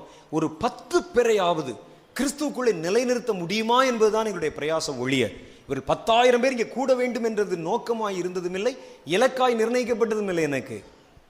அப்ப என்ன செய்யறோம்? இந்த மனநிலைகள் இன்றைக்கு மாறிக்கொண்டு வருகிறதை நம்ம பார்க்கிறோம். அநேகர், கர்த்தர் சொல்றாரு, அநேகர் எவ்விதமான பிரச்சனைகளும் இல்லாமலே மனம் குழம்பின ஒரு சூழ்நிலைக்கு வந்து விடுவார்கள். ஏதோ ஒரு வெறுமை அவர்களை அவருடைய இருதயத்தில் பாதித்ததை போல நினைப்பார்கள். இன்னும் சிலருக்கு வீணான வேண்டாத பிரச்சனைகள் வருவதை போல தோற்றமளித்து அந்த பிரச்சனைகள் மூலமாக அவர்கள் இருதயத்திலே மிகுந்த போராட்டம் உண்டாகி அவர்கள் தங்களுடைய சக்தியை இழந்து பலட்சியமாவார்கள். பிரச்சனை இருக்காது, ஆனா இவனா அந்த பிரச்சனை கற்பனை பண்ண ஆரம்பிச்சிருவான். ஒரு ஆள் இப்படி பார்த்து நம்மளை பார்த்து ஒரு 2 நேரம் அப்படியே வந்து முறைச்சிட்டு போயிருப்பான். அவன் வேற ஏதாவது பார்த்துட்டு போயிருப்பான். அவன் போட்டு சட்டை டிசைன் நல்லா இருக்கும். இவன் மனசுல ஏன் நம்மளை பார்த்துட்டே போனான், இந்த சந்தில் ஒளிஞ்சிருப்பானோ, வளைஞ்சோடனே போட்டு தள்ளிடுவானோ, அல்ல நீ வீட்டுக்கு வந்துடுவானோ, என்னவன் யாரோ எவரோன்னு சொல்லி ஒரு பயம். யாராவது உறவினரோட சண்டை வந்திருக்கான்னு சொல்லி, ஏன் பேசிட்டு இல்லை பார்த்துக்கலாம், இனி அடுத்து உனக்கு என்ன நடக்குன்னு பார்த்துக்கலாம் சொல்லிட்டு போயிடுவான். இவனா போய் கற்பனை பண்ணும், போலீஸுக்கு போயிடுவானோ, கொண்டு போய் வச்சிருவானோ, ஒருவேளை வீட்டுக்கு வந்து தகராறு பண்ணிடுவானோ, வீட்டை உடைச்சிருவானோ, பில்லி சூனியம் பண்ணிடுவானோ. இவராய் கற்பனை பண்ணி அவன் மறந்துட்டு போயிடுவான். இவர் உட்கார்ந்து கற்பனை பண்ணி வீணான கற்பனைகளை வளர்த்து தங்கள் இருதயங்களை அப்படியே கரைந்து போக பண்ணி விடுவார், செயலற்றவர்களாய் மாறி விடுவார்கள். இன்னும் அநேகருக்குள் அவிசுவாசம் என்ற சந்தேகத்தை விளைய பண்ணும் அளவிற்கு அநேகருடைய இருதயங்கள் இப்பொழுது அவிசுவாசத்தின் கிரிகளை நோக்கி திருப்ப போகிறான். அவிசுவாசம் அதுவும் கூட மனநிலை சார்ந்த விஷயம் என்பதை நீங்கள் புரிந்து கொள்ளணும். மனநிலை சார்ந்த விஷயம் அவிசுவாசம். அப்ப இது என்ன செய்யணும்னா, உங்கள் இருதயத்தில் நீங்கள் கொண்டிருக்கிற விசுவாசத்துக்கு விரோதமாய் ஒருவன் பேச கண்டால், ஒருவர் பிரசங்கிக்க கண்டால், ஒருவர் புத்தகம் எழுத கண்டால், ஒரு டிவியில ஒரு நிகழ்ச்சியை கண்டால் உடனே அதை தவிர்த்து விடுங்கள். அதான் உங்க சூழ்நிலை எந்த இடத்துல உங்களை ஸ்ட்ரெஸ் உண்டாக்குற அளவு சூழ்நிலை இருக்கு, தவிர்த்துருங்க. எந்த மனிதன், ஒருவேளை உங்களுடைய நண்பர்கள் மூலமா அது வரலாம், உங்க ஆபீஸ்ல வரலாம். அது சிலருக்கு ஆபீஸுக்கு போயிட்டு அவ்வளவுதான், எல்லாம் ஒடிஞ்சு போயிடும். மேனேஜர் ஒரு ஆள் உட்காந்துருப்பான், அப்படியே வந்து அல்சேஷனை கட்டி போட்ட மாதிரி உள்ள போய் கையெழுத்து போட்டோன்னா ஒவ்வொன்று விழுந்துருவான் மேலே. வந்த உடனே நம்ம என்னதான் செய்தாலும் திட்டிக்கொண்டே பேசிக்கொண்டே அப்படியே வீட்டுக்கு வந்தா பயங்கர ஸ்ட்ரெஸ். மேலதிகாரிகள் இடத்துல, ஆபீஸ்ல வேலை செய்கிற இடத்துல ஸ்ட்ரெஸ், அழுத்தம், மன அழுத்தம். மன அழுத்தத்திற்கு இடம் கொடுக்கிற எந்த பிரச்சனையிலும் இருந்தும் நீங்கள் வெளியே வந்து நஷ்டப்பட்டாலும் பரவாயில்ல. ஏன்னா சாத்தானுடைய நோக்கம் என்னன்னா, உன் மனதை கரைந்து போக பண்ணுகிறதன் மூலம் உன்னை குருட்டாட்டம் பிடிக்க பண்ணி மறுரூபத்துக்கு உன்னை தூரமாக்கி விட வேண்டும் என்றுதான் அவனுடைய நோக்கம். அப்ப சாத்தான் என்ன செய்யறனா, சைக்காலஜிக்கல் வார் என்கிற அந்த யுத்தத்தை இனி முழு வீச்சிலே மனிதனுடைய இருதயங்களை நோக்கி திருப்ப போகிறான். இதுல பலவீனமா இருக்கிற சிலர் கர்த்தரை கொஞ்ச நேரம் ஆராதனை பண்ணிட்டு வந்து அப்படி தூங்கிட்டே இருந்துட்டு அப்படி வீட்டில் போய் இருந்து கொஞ்ச நேரம் எதையும் போட்டு குழப்பி அவனுடைய இருதயத்திலே சாத்தானுக்கு இடம் கொடுத்தா, சாத்தானுடைய இருதயத்திற்குள்ளே புகுந்தால் இருதயத்தை செயலற்றதாய் மாற்றி விடுவான் அல்லது குழப்பமாக்கி விடுவான். அப்போ சபைகளில், சர்ச்சில் நல்ல அந்த மாதிரி ஆவிக்குரிய சபைகளில் பார்த்தீங்கன்னா ஒரு 4-5 பேர் பைத்தியம் ஆயிடுவாங்க திடீர்னு. அது என்னென்ன வாழ்க்கையில் வித்தியாசமான அணுகுமுறை வைத்திருப்பார்கள். வரும்போது கைதட்டுறது, பாட்டு பாடுறது எல்லாம் செய்யறது. ஆனால் வீட்டுக்கு போனோடனே மறுபடியும் பழைய பாவத்தில் அதே மாதிரி இருக்கிறது. இனி ஒருவன் சாத்தானுக்கு இடம் கொடுத்தால் அவன் சரீரத்தை அல்ல மனதைத்தான் தொடுவான் என்பதை நீங்கள் நல்லா மனசுல வச்சுக்கிறணும். சாத்தானுக்கு இடம் கொடுத்துட்டீங்கன்னா உன் புத்தியை கலைச்சிருவான். அதான் இனிமே உடம்பு தொடமாட்டான். வயிற்று வலி, தலைவலி, காய்ச்சல், கண்ணு தெரியல போச்சு, அதெல்லாம் இல்லைவே இனிமே இல்லை. சாத்தானுக்கு இடம் கொடுத்துட்டீங்கன்னா நேரம் அவன் டச் பண்ற இடம் மனசு. அப்போ இது தெரியாமல் கொஞ்சம் பேர் என்ன செய்வான்னா அவன் பாட்டுக்க கர்த்தருக்கும் இடம் கொடுத்து சபைக்கும் வந்து ஜெபமும் பண்ணி அப்படி போய் வீட்டுக்கு போய் மறுபடியும் அதே பாவம், சாத்தான், போராட்டம், பிரச்சனை, அசிங்கம், அசுத்தம் இவைகளில் ஈடுபடுகிற மனிதன் சாத்தானுக்கு இடம் கொடுத்து விட்டால் சாத்தான் என்ன செய்வான் என்றால், ஒரு காலத்தில் மனிதர்களுடைய இப்படி இடம் கொடுத்தவர்களை தற்கொலை செய்ய தூண்டி விட்டான். யூதாஸ் போய் விழுந்து நாண்டு கொண்டு செத்து போனான். இப்ப சாத்தான் என்ன செய்வான்னா இருதயத்தை குழப்பி விடுவான், அப்படியே இருதயத்தை கலைச்சிருவான். இருதயத்தை கலைச்ச உடனே ஒரு 10 பேர் சர்ச்சுக்கு வர்றதில்ல, ஒரு 50 பேர் கொண்ட ஒரு சர்ச்சில் ஒரு 5 பேர் மென்டல் ஆகிட்டான்னு வச்சுக்கோங்க. என்ன தெரியுமா, அங்கே போகாத, போனே அவனை கிறுக்காக்கிறான்னு சொல்லுவான். அப்போ ஜனங்கள் தேவன் மேல் ஒரு அச்சம், பயம் வந்துடும். இவன் செஞ்ச பாவம் அவர்களுக்கு தெரியாது, இவன் தன்னுடைய இருதயத்திலே சாத்தானுக்கு இடம் கொடுத்து தெரியாது. சாத்தான் செய்ய போற அந்த சைக்காலஜிக்கல் வார் என்பது மனம் சார்ந்த விஷயம், ஒருவனை செயலற்றவனாய் மாற்றி போடு விட்டுகிற ஒரு விஷயம். ஆகவே இந்த போராட்டம் வருகிறது. அடுத்து, விசுவாசத்திற்கு குறிவைப்பதற்கு ஏதுவாக நீங்கள் விசுவாசிக்கக்கூடிய காரியங்களை நம்ப ஒட்டாமல் செய்வதற்கு நிறைய மனிதர்கள் எடுத்து பயன்படுத்த போகிறான். அது ஒருவேளை உங்க பிள்ளையா இருக்கலாம், ஒருவேளை உங்கள் வீட்டில் பக்கத்தில் இருக்க வாலிபர்களா இருக்கலாம், அல்லது நீங்க போற சபை நடத்தி கொண்டு போற ஒரு மேய்ப்பர் பாஸ்டரா இருக்கலாம், ஒரு ஊழியக்காரரா இருக்கலாம், டிவியில நீங்க பார்க்குற ஒரு மெசேஜா இருக்கலாம், ஒரு செய்தியா இருக்கலாம், நீங்க படிக்கிற ஒரு புத்தகமா இருக்கலாம், எதுவா இருக்கலாம். உங்கள் பிள்ளைகள் வந்து உங்களிடத்துல வந்து வாதாடலாம், இல்லம்மா நீ நினைக்கிற மாதிரி கிடையாது, இல்லப்பா நீங்க நினைக்கிற மாதிரி கிடையாது, இயேசுநாதர் இப்படிப்பட்டவர், நான் ஒரு புத்தகத்தில் படித்தேன், அது எனக்கு பல கேள்வி இருக்கு, எனக்கு பதில் சொல்லி பார்க்கலாம்னு சொல்லி உங்கள் பிள்ளைகள் வந்து உங்களிடத்துல தங்களுடைய மேதாவலசத்தை காண்பித்து போராடலாம், உங்கள் விசுவாசத்துக்கு உல வைக்கலாம். இதெல்லாம் நடக்கலாம். நீங்க வேலை பார்க்குற இடத்துல நல்ல விசுவாச பிள்ளைகள் நல்லா ஜெபம் பண்ணி ஒரு இடத்துல பெரிய ஆஃபீஸில் வேலைக்கு போவீங்க, உங்களுடைய சக நண்பர்கள் வருவார்கள், இன்னுமா நீ 10ஆம் பசலித்தனமா அந்த காலத்து ஆள் மாதிரி பைபிள் எடுத்துட்டு ஜெபத்து போயிட்டு ஜெப கூட்டங்களுக்கு போயிட்டு பரிசுத்தமாக வாழன்னு சொல்லிட்டு கடவுள் என்று சொல்லி நம்பிக்கொண்டிருக்கிறாய், நான் கேள்வி கேட்கிறேன், 10 கேள்வி கேட்கிறேன் உன்னுடைய பைபிள் சம்பந்தமா, பதில் சொல்லு பார்க்கலான்னு சொல்லி உங்கள் சந்தேகத்தை தூண்டுகிற வண்ணம் பேசி உங்கள் இருதயத்தை கலைந்து போக பண்ணலாம், உங்கள் விசுவாசத்தை கலைந்து போக பண்ணலாம். ரொம்ப இன்டலெக்சுவலா பல கேள்விகளை கேட்கலாம். இன்டலெக்சுவல்னா புத்திசாலித்தனமா, ஞானத்தோட பதில் சொல்ல முடியாம உங்களுக்கு பஞ்சு வச்சு கேள்விகளை கேட்டு எழுப்பலாம். அப்படிப்பட்ட மனிதர்களை நீங்கள் எந்த களத்திலும் எந்த இடத்திலும் சந்திக்க வேண்டி வரலாம். உங்க பள்ளிக்கூடத்தில் பார்க்கலாம், ஒருவேளை உங்களோட சக மாணவர்களிடத்திலே பார்க்கலாம், அவன் திடீர்னு வந்து பார்க்கலாம், இயேசுவை பற்றி இப்படிலாம் சொல்லியிருக்கே. இன்னைக்கு பாருங்க, நிறைய திரைப்படங்கள் வந்திருக்கு இயேசுநாதரை பற்றி. இயேசுநாதருக்கு திருமணமான மாதிரி, இயேசுநாதர் வந்து ஏமாத்தின மாதிரி, இயேசுநாதருக்கு பிள்ளைகள் இருந்த மாதிரி, இப்படிலாம் நிறைய திரைப்படங்கள் எடுத்துக்கிறாங்க. இதெல்லாம் மனிதனுடைய மனதில் நேரடியாய் போய் அப்படியே வந்து பாதிப்பதற்கு திரைப்படங்கள் என்கிற ஊடகம் பயங்கரமான ஒரு ஊடகம். அந்த மீடியா திரைப்படம் இருக்கு பாருங்க, திரைப்படத்தில் ஒரு 10 திரைப்படம் ஒரே மாதிரி எடுத்தா ஒரு சாதாரண ஒரு குடிகாரனை கூட, ஒரு கொள்ளையடிக்கிறவனை கூட, ஒரு திருடனை கூட ஜனங்கள் கதாநாயகனா ஏற்றுக்கொண்டு முதலமைச்சராக கூட உட்கார வச்சிருவாங்க. அந்த அளவுக்கு இவருடைய நம்பிக்கை முழுசும் அவருடைய பர்சனல் லைஃப் எப்படின்னு இல்லை, திரையிலே இவர் எப்படி தோன்றுகிறார் என்பதுதான் உண்மையை நினைக்கிற அளவுக்கு மனங்களை பாதிக்கக்கூடிய விஷயம் திரைப்படங்களில் வருது.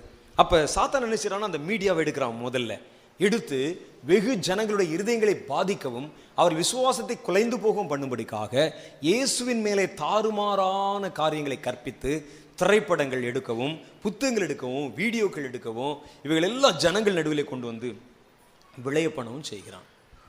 இதெல்லாம் ஒருவன் பார்த்துட்டு படிச்சுட்டு நேராக உங்ககிட்ட வந்து கேள்வி கேட்பான், நீங்கள் தானே சர்ச்சுக்கு போகிறீங்க, நீங்கள் தானே இயேசுவை நம்புகிறீர்கள், நீங்கள் தானே இயேசு விசுவாசிக்கிறீங்க, நான் உங்ககிட்ட ஒரு கேள்வி கேட்குறேன் பாருங்க, அது இயேசுநாதர் வந்து உண்மையிலேயே அவருக்கு திருமணம் ஆச்சுன்னு சொல்கிறாங்களே, நான் ஒரு சினிமாவில் பார்த்தனே, ஆதாரபூர்வமான செய்தியாக நான் பார்த்தனே அப்படின்னு வந்து கேட்பான். இப்படியெல்லாம் கேட்டு தர்க்கம் பண்ணுகிறவர்களை நீங்கள் எங்கு வேண்டுமானாலும் பார்க்கலாம், உங்கள் சக நண்பர்களிடத்திலே பார்க்கலாம், நீங்கள் வேலை செய்கிற இடத்திலே பார்க்கலாம், உங்கள் மேலதிகாரிகள் உங்களை கூட்டி பேசலாம். என்னப்பா நேற்று எங்கே ஆளை காணோம், நேற்று எங்கள் சர்ச்சில் எங்களுக்கு ஒரு ப்ரேயர் இருந்துச்சு பாஸ், நான் அதுக்காக போயிருந்தேன், அதனால வர முடியல, இன்னுமா நீ சர்ச்சை நம்பிக்கொண்டிருக்கிறாய் அப்படின்னு சொல்லி இயேசுவை பற்றி ஒரு 4 வார்த்தை தாறுமாறாக பேசலாம். பேசுகிறவர் வந்து மேலதிகாரி இல்லை, என்ன செய்யறது, மறுக்கவும் முடியாது, ஏற்றுக்கொள்ள முடியாது, அப்படியே சிரிப்போட அப்படி நிற்கணும். அப்போ அந்த ஆள் பேசிக்கொண்டே போவான். இதெல்லாம் நடக்கும். ஸ்கூலில் உங்கள் டீச்சர்ஸ் கேட்கலாம், உங்களை ஹெச்எம் கூப்பிட்டு கேட்கலாம், மேலதிகாரிகள் கூப்பிட்டு கேட்கலாம், வீட்டில் உங்கள் பிள்ளைகள் கூப்பிட்டு கேட்கலாம், உங்கள் புருஷன் கூப்பிட்டு கேட்கலாம், உங்கள் நண்பர்கள் கூப்பிட்டு கேட்கலாம். ஆனால் ஒன்றை மாத்திரம் நீங்கள் புரிந்து கொள்ளுங்கள், உங்கள் விசுவாசத்தை எந்த விதத்திலும் நீங்கள் இழந்து விடுவதற்கு சம்மதிக்காதீர்கள். ஏனென்றால் கடைசி காலத்தில் சாத்தான் குறி வச்சிருக்கிற காரியம் மனிதருடைய விசுவாசம். மனிதருடைய விசுவாசம் இல்லாட்டா அவன் மருவமாக முடியாது. விசுவாசிக்கிற காரியங்களுக்கு நம்ம விளக்கம் சொல்லி கொண்டிருக்க முடியாது. விசுவாசிக்கிற காரியங்கள் மனதில் நம்பப்படுகிற காரியங்கள், அவைகள் விஞ்ஞானபூர்வமாய் நிரூபித்துக் கொண்டிருக்க முடியாது. நான் நம்புகிறேன், அவ்வளவுதான். உடனே அப்படிப்பட்ட காரியங்களை, கிரியைகளை மறுத்து விடுங்கள். அப்படிப்பட்ட மனிதர்களை மறுத்து விடுங்கள். இடங்களை மாற்றி விடுங்கள். சூழ்நிலைகளை சமாளிக்க பழகி விடுங்கள். இடம் கொடுத்து விடாதிருங்கள். அதுதான் வேதம் சொல்லுது. இப்படிப்பட்ட ஒரு வார், மனோதத்துவ போர் இந்த வருஷத்திலிருந்து ஆரம்பிக்கும். நீங்க ஒவ்வொருத்தரும் அப்படிப்பட்ட மனிதர்களை பார்க்க போறீங்க. இனிமே இப்படிப்பட்ட மனிதர்கள் உங்கள் விசுவாச உருக்குள்ளே வைக்க போகிறவர்களை பார்க்க போறீங்க. உங்களுக்கு இந்த வருஷத்தின் துவக்கத்தில் சிலருக்கு ஸ்ட்ரெஸ் வர ஆரம்பிக்க போகுது. எல்லாம் நல்லா இருக்கும், நல்ல வாலிபர்களா இருப்பீங்க. இந்த பிரச்சனைக்கு திடீர்னு மனசுல ஒரு போராட்டம், செயலற்று போன மாதிரி ஒரு தன்மை, அப்படியே சாகணும் போல தோணும். இவைகள் எல்லாம் தோன்றும். இவைகள் எல்லாம் மனித மனங்களை பாதிக்கக்கூடிய விஷயம். அதில் இன்னைக்கு இருக்கக்கூடிய ஒரு புள்ளியல் சொல்றாங்க. ஒரு ஊழியக்காரர் சொன்னார் இதை, இந்த தீர்க்க தரிசனத்தை கேட்டு முடிச்ச உடனே, இப்போ நான் கேள்விப்படுற ஒரு காரியம் என்னன்னா, பெரிய பெரிய கம்ப்யூட்டர் நிறுவனங்கள் இருக்கு பாருங்க, இன்ஃபோசிஸ், இந்த மாதிரி சத்தியம் போன்ற பெரிய பெரிய நிறுவனங்கள் எல்லாம், பெரிய பெரிய சாஃப்ட்வேர் கம்பெனிகள் எல்லாம் நிறைய பேர், ஒரு 400 பேர் 500 பேர் வேலை செய்கிறாங்க. அங்கே அந்த இடங்களில் 3-4 மனோதத்துவ டாக்டர்களை வேலைக்கு வச்சிருக்கிறாங்களாம். ஏன்னா இந்த கம்ப்யூட்டரில் வேலை செய்கிறவங்க ஈஸியாக ஸ்ட்ரெஸ்ஸுக்குள்ளே மாறிடுறாங்க, அப்படியே பைத்தியம் மாதிரி ஆகிடுறாங்க, அப்படி செயலற்றவர்களாய் மாறி விடுகிறார்கள்.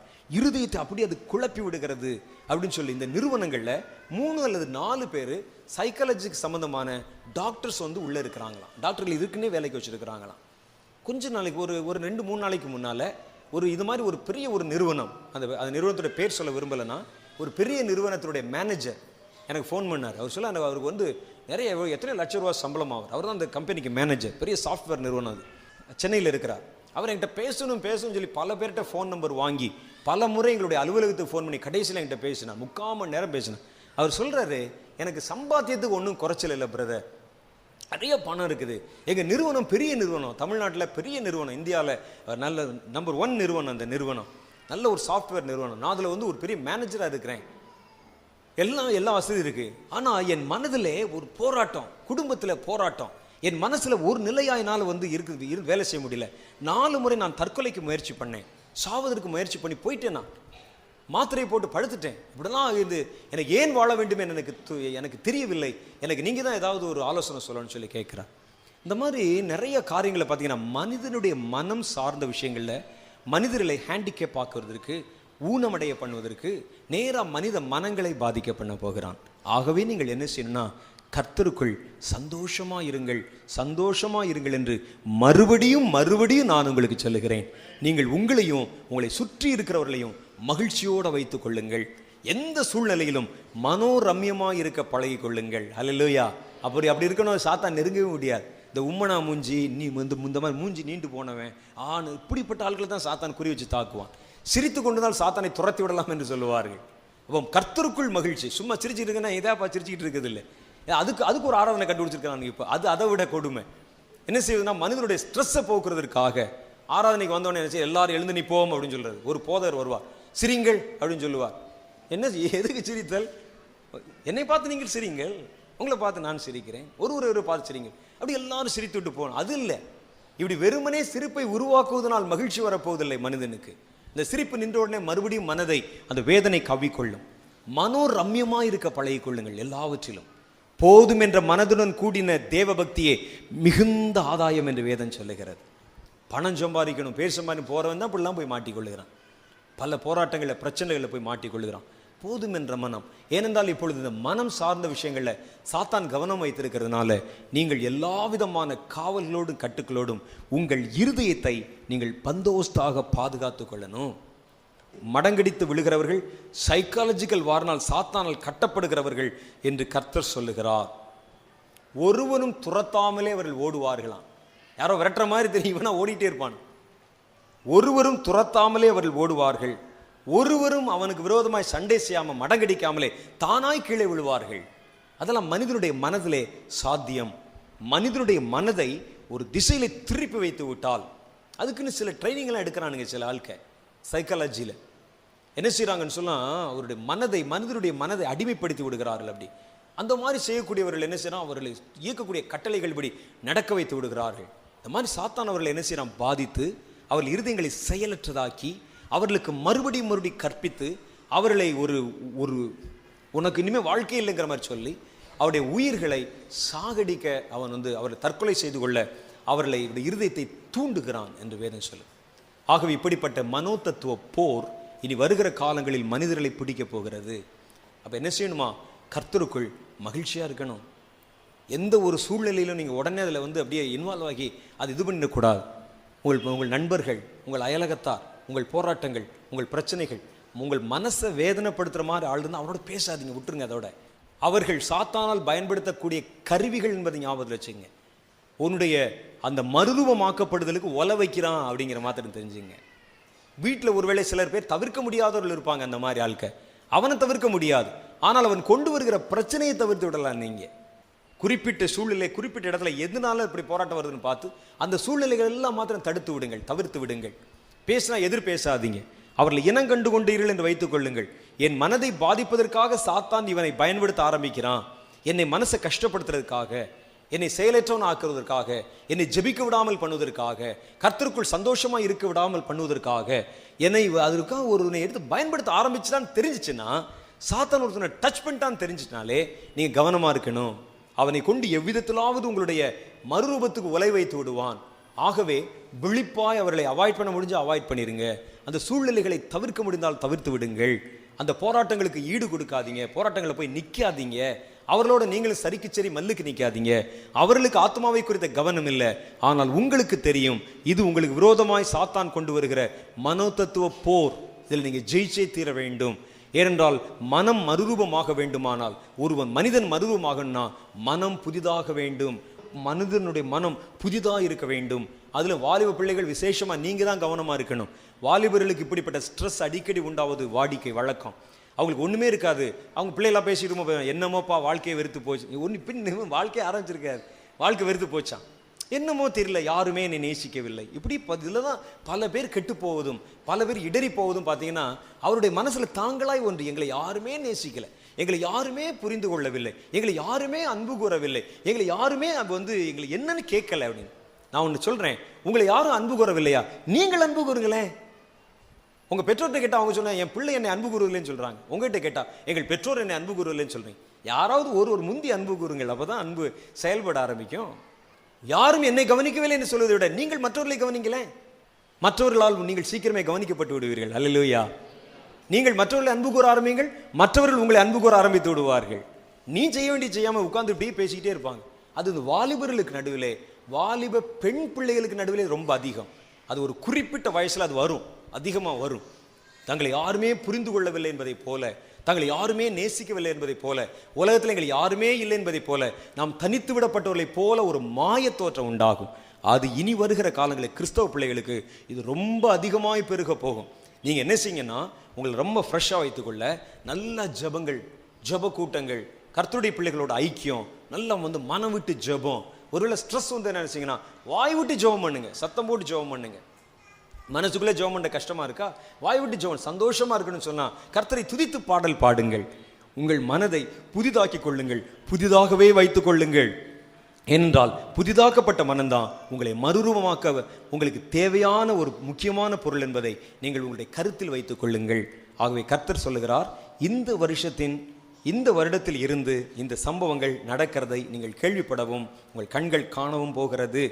ஒருவனும் விரட்டாமலே ஓடுவார்கள், ஒருவனும் விழுங்கெடுக்காமலே அவர்கள் மடங்கி விழுவார்கள்.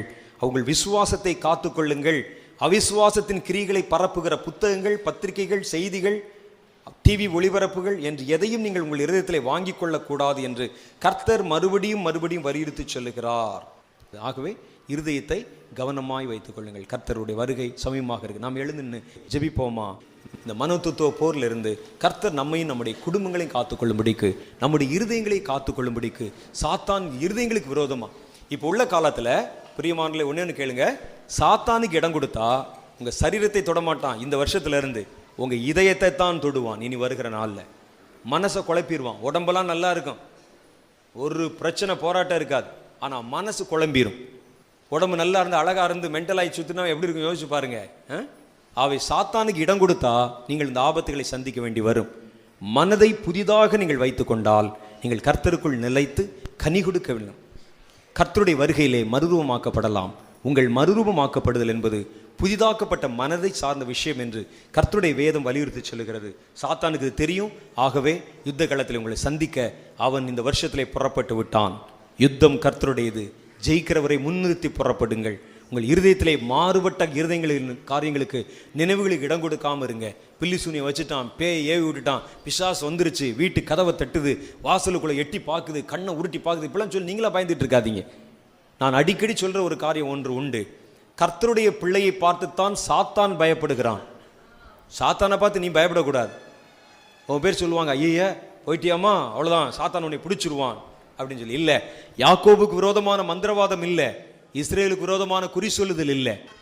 ஆமாம், நீங்கள் கர்த்தருடைய பிள்ளைகளாக இருந்தா, கர்த்தர் உங்களுடைய இருதயத்துக்குள்ளே வாசம் செய்தால், சாத்தானை பிடிச்சி உள்ள விட்டாலும் அவன் போக மாட்டான். ஏன்னா உள்ள வெளிச்சம் இருக்கு, கர்த்தர் இருக்கிறார், கர்த்தருடைய ஆவியானவர் இருக்கிறார். நீங்க பிடிச்சி உள்ள கொண்டாந்தாலும் அவன் நிற்க மாட்டான். அங்கே நீங்கள் சரியா இருந்தால் சாத்தான் உங்களை தொட முடியாது. வீணான கவலைகளுக்கும் அவிசுவாசங்களுக்கு இடம் கொடுத்து உங்கள் மனம் குழம்பாதபடி காத்துக்கொள்ளுங்க. வீட்டில் பிரச்சனைகள், குடும்பத்தில் குழப்பங்கள், கணவன் மனைவி கடையில் போராட்டங்கள், கவனம். பிள்ளைகளுக்கு நடுவில் போராட்டங்கள், கவனம். வாலிப பிள்ளைகளுடைய மனதிலே திடீர்னு போராட்டம், கவனம். சாத்தான் உங்களை எப்படிப்பட்ட நினைவுகளால் திடீர்னு வாதிக்க ஆரம்பிச்சா நீங்க முதல்ல ரொம்ப கவனமா இருங்க, கவனம். ஏனென்றால் இனி வருகிற காலங்கள் மனோதத்துவ போர் வருகிறது. சாத்தான் அதை தொடரப் போகிறான். ஜனங்கள் பெற்றிருக்கிற புதிய பாக்கியத்தை இழக்க பண்ணுவதற்காக இந்த காரியத்தை நிறைவேற்றி கொண்டிருக்கிறான். கர்த்தருடைய ஆவியிலே நிறைந்திருங்கள், ஆவியிலே மகிழ்ந்திருங்கள், ஆவியிலே களி கூறுங்கள். உங்கள் கவலைகளுக்கு இடங்கொடாதிருங்கள், வேதனைகளுக்கு இடங்கொடாதிருங்கள், மாறுபட்ட நினைவுகளுக்கு இடங்கொடாதிருங்கள். கர்த்தருடைய வருகை சமீபமாகிவிட்டது. மனத்தை புதிதாய் வைத்துக் கொள்ளுங்கள், மனம் மாசு மறுவற்றதாக வைத்துக் கொள்ளுங்கள். மனதிலே குழப்பத்துக்கு இடம் கொடுக்காதீங்க, மனதிலே போராட்டங்களுக்கு இடம் கொடுக்காதீங்க, மனசுல அசுத்தமான காரியங்களுக்கு இடம் கொடுக்காதீங்க, மனசுல கர்த்தருக்கு விரோதமான கிரிகளுக்கு இடம் கொடுக்காதீங்க. போராட்டங்கள் பிரச்சனைகள் வந்தால் அதையே நினைத்து கொண்டு சுமந்து கொண்டிருக்காதீங்க. இதோ மன இறுக்கத்தை கர்த்தருடைய ஆவினாலே தளர்த்தி போடுங்களே. இயேசுவின் நாமத்தினாலே உங்கள் மனம் புதிதாக்கப்பட வேண்டும். அது மறுரூபமாக்கப்பட உங்கள் மனம் அவசியமா இருக்கு. மனோதத்துவ போர் வருகிறது. சாத்தான் இந்த வருஷத்தை துவங்க போறான். வாலிபர்களை குறிவைத்து, கர்த்தருடைய பிள்ளைகளை குறிவைத்து, கர்த்தருடைய குடும்பங்களை குறிவைத்து இப்படிப்பட்ட கிரியைகள் நடக்க போகுது. கர்த்தருடைய கரங்களிலே இப்பொழுது எங்களை உம்முடைய மகிழ்ச்சியின் ஆவியினாலே, சந்தோஷத்தின் ஆவியினாலே, பரிசுத்த ஆவியினாலே, மனதை புதிதாக்கும் ஆவியினாலே, மனதை சந்தோஷப்படுத்தும் ஆவியினாலே நிரப்பும் என்று கர்த்தரிடத்திலே கேளுங்க. ஆண்டவரே, என் மனதிலே எத்தனையோ பொல்லாத மனிதருடைய நினைவுகள், பொல்லாத மனிதருடைய வார்த்தைகள், பொல்லாதவருடைய எண்ணங்கள் ஆண்டவரே எங்கள் மனதை செயலற்றதாய் மாற்றிக்கொண்டே இருக்கிறது. மனதிலே பாரம் உண்டாகி கொண்டிருக்கிறது. மன பாரங்களை களைந்து போக உதவி செய்யணும் சொல்லி கர்த்தரிடத்திலே இப்போது உங்களை விடுவித்துக் கொள்ளுங்க, விடுவித்துக் கொள்ளுங்க, விடுவித்துக் கொள்ளுங்க, விடுவித்துக் கொள்ளுங்க. Thank you Lord. வல்லமை வல்லமை வல்லமை. சாத்தானுக்கு விரோதமா ஆண்டவரே உமக்கு ஸ்தோத்திரம். மனோதத்துவ போர்களுக்கு விரோதமா, மனோதத்துவ கிரியைகளுக்கு விரோதமா சாத்தான் கொண்டு வருகிற மனதை ஆண்டவரே ஊனமாக்குகிற விஷயங்களுக்கு முன்பாக 2 கொரிந்தியர் 4:4 எழுதியிருக்கிறதை போல மனங்களை குருடாக்க பண்ணுகிற பொல்லாத சத்துருவின் கிரியைகளை முறியடிக்கத்தக்கதாக இப்பொழுது எங்கள் மனங்களை காத்துக்கொள்ளத்தக்கதாக கர்த்தருடைய ஆவியானவரே கண்களை திறந்தருளுவீராக. நாங்கள் மறுரூபமாக்கப்பட வேண்டும். எங்கள் இருதயத்திலே ஒரு விடுதலை வேணும், இருதயத்தின் நினைவுகளிலே விடுதலை வேணும். நாங்கள் சிக்கிக்கொள்ளக்கூடாது, சிக்கிக்கொள்ளக்கூடாது, சிக்கிக்கொள்ளக்கூடாது. இயேசுவின் நாமத்தினாலே ஒவ்வொரு இருதயங்களின் மேலும் பரிசுத்த ஆவியானவர் இப்பொழுது மழை போல இறங்கும்படிக்காக நான் ஜெபிக்கிறேன். Thank you Lord. பூமியின் மேல் மழை இறங்கி வரும் பொழுது மரங்களிலே, கட்டடங்களிலே, பார்க்கிற பொருள்களில் இருக்கிற எல்லா அழுக்குகளையும் கழுவி விடுவதை போல இப்பொழுது பின்மாறி மழை எங்கள் இருதயத்தின் அழுக்குகளை களைந்து விடட்டும் ஆண்டவரே. இருதயத்தின் பாரங்களை கழுவி விடட்டும் ஆண்டவரே. இறங்கட்டும் அந்த அபிஷேக மழை. Thank you Lord. விடுவிக்கப்பட்ட ஆவியிலே நிரம்புங்க, சந்தோஷத்தின் ஆவியிலே நிரம்புங்க, மகிழ்ச்சியின் ஆவியிலே நிரம்புங்க. Thank you Lord. வல்லமை வருகிறது. Thank you Lord. இருதயங்களை கட்டவிழ்க்கிற வல்லமை, இருதயங்களை கட்டி போடுகிற பொல்லாத சாத்தானை சுட்டரிக்கிற வல்லமை. ஆவியானவர் கிரியை செய்கிறார், ஆவியானவர் அசைவாடுகிறார். Thank you Lord. இப்பொழுது வரக்கூடிய மனோதத்துவ போரை குறித்து கர்த்தருடைய ஆவியானவர் நம்மோட பேசினார். கர்த்தருடைய ஆவியானவரை வெளிப்படுத்தி சொன்னார் 3 தடவை. கர்த்தர் இதுதான் மிக முக்கியமான யுத்தம். சாத்தான் தன் கைகளில் எடுத்து அவன் அதிகமாய் நம்பிக்கொண்டிருக்கிற ஆயுதம் இதுதான், மனோதத்துவ போர் என்று கர்த்தர் சொல்லி இருக்கிறார். இது நீங்க சாதாரணமா நினைச்சிடக்கூடாது. நான் முழுசு உங்களுக்கு சொல்லல, இன்னும் நிறைய விஷயம் இருக்குது இதுல. ஆகவே இந்த காரியங்களை குறித்து கவனமா இருக்கணும். உங்கள் மனம் எந்த விதத்திலும் கெட்டு போகாதபடி, உங்கள் மனம் எந்த விதத்திலும் இப்படிப்பட்ட அழுத்தத்தினாலே பாதிக்கப்படாதபடி உங்களை காத்துக்கொள்ள வேண்டியது உங்களுடைய கடமை. வேலை வேலை வேலைன்னு சொல்லி கர்த்தரை மறந்து போகிற வேலை இருக்குமா? வேண்டாம், விட்டுருங்க. மறுரூபம் உங்களுக்கு முக்கியம். Thank you Lord, thank you Lord. நல்லா விடுவிக்கப்பட்ட மனதோட, நல்ல மகிழ்ச்சியோட மனதோட கர்த்தருக்குள்ளே காத்திருக்கிற அனுபவத்துக்குள்ளே கடந்து வாங்க. ஸ்ட்ரெஸ் வேண்டாம். யாரும் நம்மை நம்பவில்லை, யாரும் நம்ம எதிர்பார்க்கல, யாரும் என்னை அன்பு கூறலன்னு சொல்லுகிற அந்த மாயையான எண்ணங்கள் உங்களுக்கு வேண்டாம். இப்போது காரியங்களுக்காக நம்ம ஜெபிக்க போறோம். எல்லாம் முழங்கால் படிடுவோமா? முதல்ல குடும்பத்தில் அடிக்கடி இப்படிப்பட்ட போராட்டங்கள் வந்து மனநிலை பாதிக்கப்பட்டு ஜெபிக்க முடியாம, வேதம் வாசிக்க முடியாம, சபைக்கு வர முடியாம அடிக்கடி தடுமாறுகிற ஜனங்கள், குடும்பங்களில் இப்படிப்பட்ட போராட்டங்கள் புருஷனால வரலாம், மனைவினால வரலாம், பிள்ளைகளால வரலாம், மாமனார் மாமியாரால வரலாம். அடிக்கடி வந்து என்னை சரியா ஜெபம் பண்ணவே விட முடியாதபடி என் குடும்பத்தில் இப்படி போராட்டங்கள் வந்துகிட்டே இருக்கு, அதனால என் மனசு அடிக்கடி வாதிக்கப்படுது, சபைக்கு வரவே முடியல என்னால அப்படின்னு சொல்லக்கூடிய குடும்பத்தை சேர்ந்தவர்கள் இருந்தா தயவுசெய்து முதல்ல எந்திரிச்சு நில்லுங்க. உங்களுக்காக நம்ம ஜெபம் பண்ண போறோம். Price Jesus. அடிக்கடி உங்கள் குடும்பத்தை சாத்தான் தொடுகிறான். ஜெபிக்க முடியாதபடி, வேதம் வாசிக்க முடியாதபடி, சபைக்கு வர முடியாதபடி, வந்தாலும் அதே நினைவு தான், பைபிளை எடுத்தாலும் அதே நினைவு தான், தியானம் பண்ண நினைச்சா அதே நினைவு தான். உங்களுடைய இருதயத்தை மறுபடியும் மறுபடியும் மறுபடியும் மறுபடியும் சுற்றி மூடிக்கொள்ளுகிற காரியம். கர்த்தருடைய நாமத்தினாலே இப்பொழுது உங்கள் கட்டுக்களை அறுக்கும்படிக்காக பரிசுத்த ஆவியானவரிடத்துல ஜெபம் பண்ண போறீங்க. நீங்க உங்கள் குடும்பங்களை கண் வைத்திருக்கிற பொல்லாத வல்லமை, பொல்லாத ஆவி, பொல்லாத சாத்தான், பொல்லாத சத்துரு இயேசுவின் நாமத்திலே மடங்கடிக்கப்பட்டு போவதாக. நீ ஜெபிக்க கூடாது என்பதுதான் அவருடைய நோக்கம், நீ துதிக்க கூடாது என்பதுதான் அவருடைய நோக்கம். அதற்காக அவர்கள் எடுத்து பயன்படுத்துகிறான், அதற்காக உன்னோடு போராடுகிறான், அதற்காக உன்னுடைய இருதயத்தை கலைப்பதற்கு முயற்சி பண்றான். உனக்கு சர்ச்சுக்கு போக முடியாம, பைபிள் படிக்க முடியாம, ஜெபம் பண்ண முடியாம இந்த குடும்பங்களுக்காக இப்ப மன்றாட போகிறோம். Praise the Lord. எல்லாம் வாய் திறந்து இந்த குடும்பத்துல எல்லாருக்காக ஜெபம் பண்ணுங்க. இவர்களை கர்த்தருடைய கரம் தாங்கும்படிக்காக ஜெபம் பண்ணுங்க. Praise the Lord, praise the Lord, praise the Lord, praise the Lord. Thank you Jesus, thank you Lord. உங்கள் மனங்கள் ரொம்ப முக்கியம், உங்கள் இருதயம் ரொம்ப முக்கியம், உங்கள் இருதயத்துடைய நினைவுகள் முக்கியம். நீங்கள் மறுரூபமாவது அதில் தான் இருக்கு. உங்கள் மனம் புதுசா வச்சுக்குங்க, மனசை புதுசா வச்சுக்குங்க. புருஷனோட பிரச்சனை, மனைவியோட பிரச்சனை, பிள்ளைகளோட பிரச்சனை, வீட்டில் எப்போ பார்த்தாலும் பிரச்சனை, ஜெபம் பண்ண முடியாத அளவு பிரச்சனை, இதயத்தின் எண்ணங்களை பாதிக்கிற அளவுக்கு பிரச்சனை. இயேசுவின் நாமத்தினாலே இந்த குடும்பங்களுக்காக இப்ப மன்றாட போகிறேன். இறங்கட்டும் அந்த வல்லமை. இப்பொழுது உங்களுடைய பிள்ளைகளை காத்துக்கொள்ளும் வல்லமை, வல்லமை இந்த குடும்பங்களில் இறங்கி வரட்டும், இறங்கி வரட்டும். பிரச்சனைகளை மேற்கொள்ள, அப்படிப்பட்ட மனிதர்களை மேற்கொள்ள, அப்படிப்பட்ட நினைவுகளை மேற்கொள்ள கர்த்தருடைய கரங்கள் உங்களுடைய பிள்ளைகளை வழிநடத்தும்படிக்காக, இறங்கும்படிக்காக, அபிஷேகம் ஊற்றப்படும்படிக்காக, தொடும்படிக்காக ஜெபிக்கிறேன். This is a Voice of Jesus media presentation. மேலும் எங்களோடு தொடர்பு கொள்ள இயேசுவின் தொனி மீடியா எண் 563 இரண்டாவது பகுதி 3வது பிரதான வீதி, Rajaji Nagar, Bangalore. For further contact, Voice of Jesus Media, number 563, second block, 3rd Main Road, Rajaji Nagar, Bengaluru 560010. Thank you. God bless you.